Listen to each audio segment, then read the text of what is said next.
Alright, listen up cause I'm gonna drop some serious knowledge on you. I'm gonna give you the absolute must-do list for Palermo. Palermo has got a zillion things to do, but we'll stay here only for a few days, right? Not for the next 3 years and a half, right? So I'm gonna give you only the need-to-know stuff, only the things that you absolutely gotta do, so grab pen and paper, take some notes, and then map out your itinerary. Don't be like one of those I'll figure it out when I get there geniuses who blow all their life savings to come all the way from the States to Sicily only to spend 3/4 of their vacation wondering what the hell to do here. Don't be that guy. If you're wondering why the hell should you listen to me, I'm Nico, I'm the founder of wearepalermo.com, guy that provides only authentic and real information straight from the source. Sicilians themselves, no YouTuber or influencer crap. Alright, let's see what to do in Palermo. One thing you gotta do in Palermo if you don't wanna kick yourself later is head over to Piazza Bellini for a self-guided tour of the 3 churches with a secret cannoli waiting for you at the end. I'll tell you about it later. First stop is San Cataldo Church. It's the iconic church with the red domes on top that look straight out of Aladdin. Right next, La Martorana Church with the beautiful classic Byzantine mosaics that you'll see in other churches around here. These mosaics are so freaking beautiful that they will give you 15 minutes of religious ecstasy and a serious case of face paralysis. Beyond just the beauty, you learn about this incredible mix of architectural styles, Arab, normal, Byzantine. This mix of styles is now a UNESCO thing and is the freaking trademark of Palermo. Last stop is Santa Caterina Church. Now, back in the day, if you weren't a dude, you were screwed, even if you came from a powerful and rich family. All the family fortune went to the man. Women, they either had to marry an old gross rich creep or become a nun locked up in this fancy Baroque convent, Santa Caterina. But between praying and playing spin the bottle, these poor girls turned nuns started a cannoli business to kill time. The bakery is still inside the convent. You can visit the church and end the tour by buying a cannoli and eating it inside the convent cloister. Where else can you do something that cool? You should come here just for the cannoli. But believe me, the monastery is out of the world. You can even go up to the roof and get an amazing view of the historic center. Bellissimo. Don't skip Piazza Bellini Square or you'll be calling yourself an idiot for the rest of your life. Another thing you gotta do in Palermo is take a stroll between the Baroque four corners, Quattro Canti, and the scandalous Fountain of Shame. Quattro Canti was a testament to that big old Spanish ego. Picture this, 1600s, Palermo was a total mess. The Spanish roll in, take a look around, and we're like, hey, hold up, we gotta fix this shit. So they sliced the city into 4 districts with Via Maqueda and Corso Vittorio Emanuele, the 2 most important streets in Palermo, creating this octagonal square that's basically a roundabout for pedestrians. If today's Palermo government built this, they would have 4 benches, a couple of plants, and 2 cops to decorate the place. That's what the cops do here, decorate the city, that's it. No, the Spanish had massive egos and deeper pockets. They were like, well, let's throw a ton of money at these facades and make them fancy. The result, a Baroque masterpiece that will blow your mind. Each facade represents a level of the universe. The bottom 4 fountains representing Palermo's rivers, symbolizing the earth. On top, the former Palermo's patron saints, that's heaven. Just below them, the Spanish kings, because they had to show off. Yeah, just the piazza, it's an 18th century Instagram post saying, hey peasants, we run the circus now, right? Next to Quattro Canti, there is the Fountain of Shame, Fontana Pretoria, considered one of the most beautiful fountains in Italy. Per carità, it's not Trevi Fountain, but it's still freaking gorgeous. Why shame, you ask? Well, there is more nudity here than in a Roman orgy. Naked statues everywhere, men, women, mythological creatures, the whole shebang. The fountain shares the square with a convent. Story goes that when the fountain was installed, a nun from the convent looked out the window, saw the naked statues and screamed, "Shame on you, sinners!" And the name stuck. But the fountain is more than just a pretty face. It shows how rich and powerful Palermo was back in the day. They bought this masterpiece from a broke noble Spanish in Florence, and they shipped it all the way from Florence to Sicily piece by piece. Of course, some heads and limbs get lost in the mail, but they called in a sketchy surgeon and now it's good as new. Why you gonna see these attractions? What's your takeaway here? But back then, rulers didn't run stupid campaigns on TV. They carved their power in stone. The fountain of shame shows how influential and rich Palermo once was. Buying a masterpiece from Florence and showing it off was the Sicilian way of saying we have made it,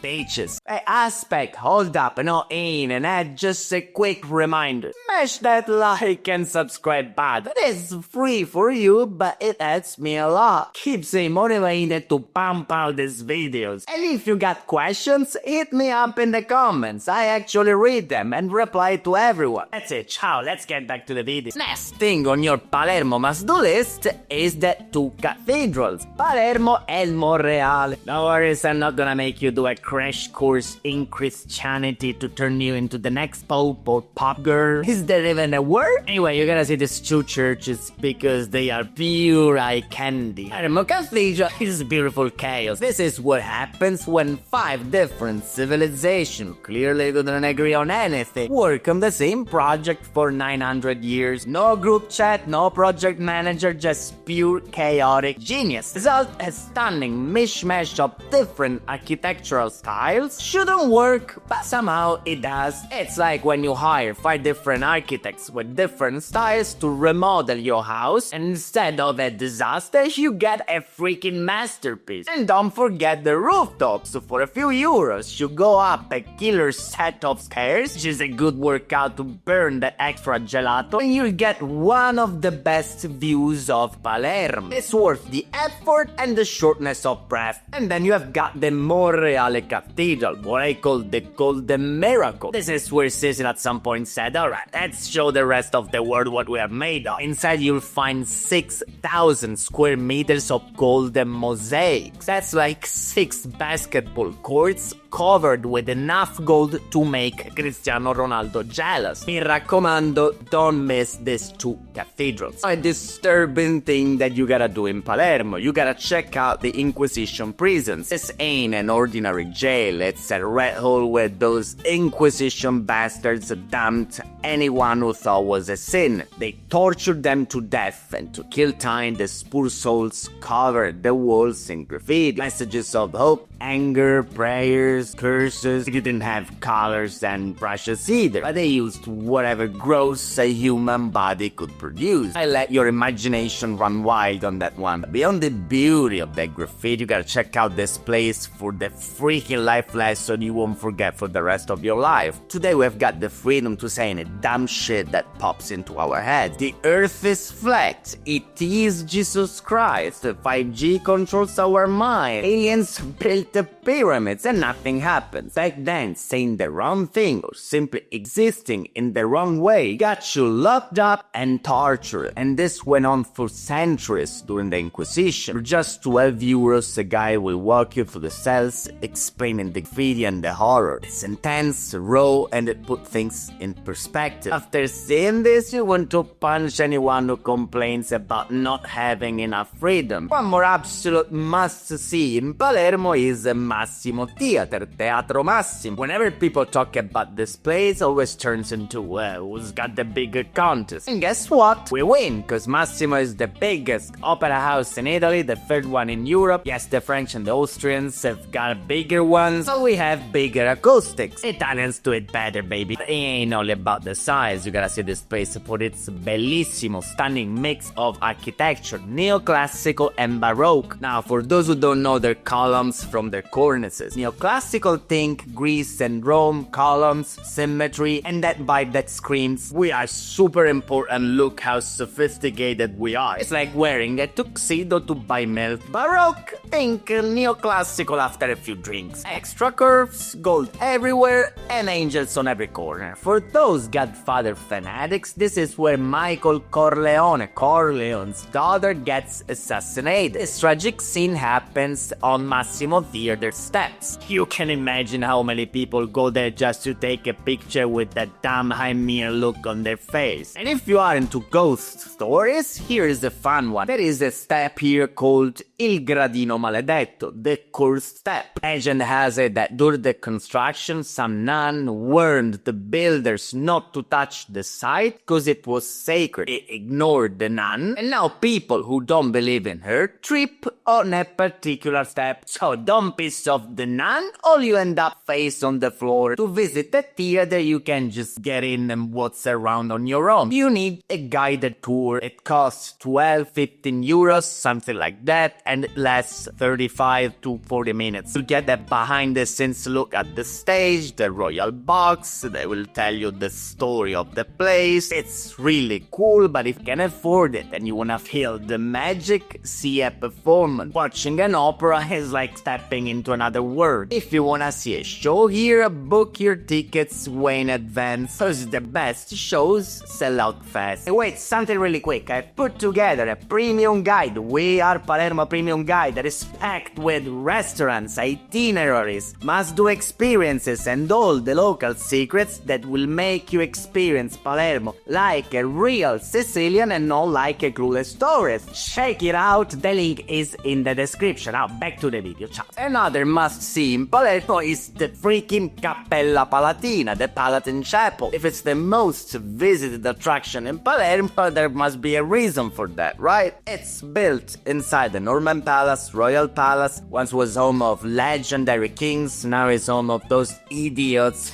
from the Sicilian parliament. This chapel was the king's private prayer room, and it's so damn beautiful that Satan himself will walk in, take a look around, and be like, okay, maybe I've been wrong about a few things. You get inside and you are blown away about this golden mosaics telling stories, Bible stories to be exact. You have got Adam and Eve, Noah and his ark, Jesus and his crew all hanging out in sparkling gold. It's like a medieval comic book, but way fancier and way more expensive. Besides, this place is special for one important reason: the ultimate cultural mishmash. Arab, Byzantine, and Norman elements all working together like the freaking Avengers, designing a church instead of saving the world. That's pure magic. In today's world, where we are constantly spitting in each other's faces over differences, this chapel stands as a powerful reminder of what can happen when cultures work together. It's a powerful what if we just got along moment. Don't miss it. And one more thing you gotta do in Palermo is stuff your face with street food in our ancient street market. Our bellissime street markets are history. Think Arabic souks